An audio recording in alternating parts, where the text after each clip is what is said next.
महत्वाची बातमी आहे। एक लाडकी बहीण योजना बंद केली तर आणखीन 10 योजना चालू करता येतील असं वादग्रस्त विधान शिवसेनेचे नेते रामदास कदम यांनी केलंय।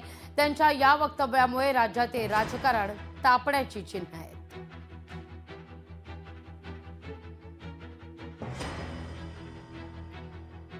लाडकी बहीण योजना बंद केली तर आणखी 10 योजना पण चालू करता येतील की?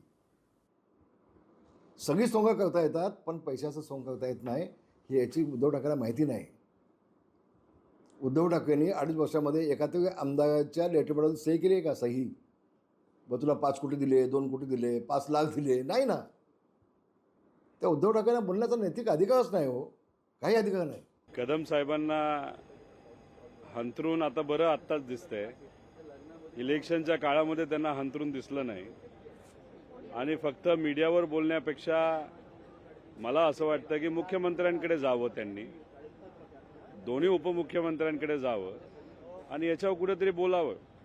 इलेक्शनच्या काळामध्ये तुम्ही लाडक्या बहिणींचा उपयोग हा फक्त मतदानापुरता केला आणि मतदान झाल्यानंतर तुम्ही सर्वसामान्यांना विसरून गेला आणि आत्ता तुम्ही अशा पद्धतीचे स्टेटमेंट करत असाल हे कितपत योग्य असं मला वाटतं। त्यामुळे तुमची हंतरुणं चांगली असली तरी गरिबाच्या हंतरुणामध्ये बऱ्यापैकी आता भोकं पडलेली आहेत। आर्थिक परिस्थिती सामान्य लोकांची खूप हालाकीची आहे।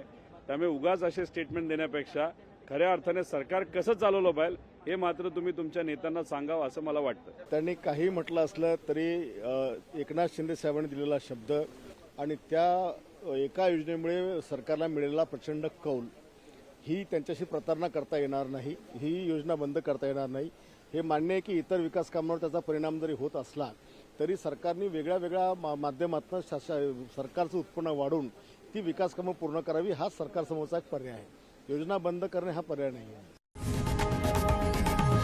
लोकशाही मराठी ऐका, पहा, जागरूक रहा।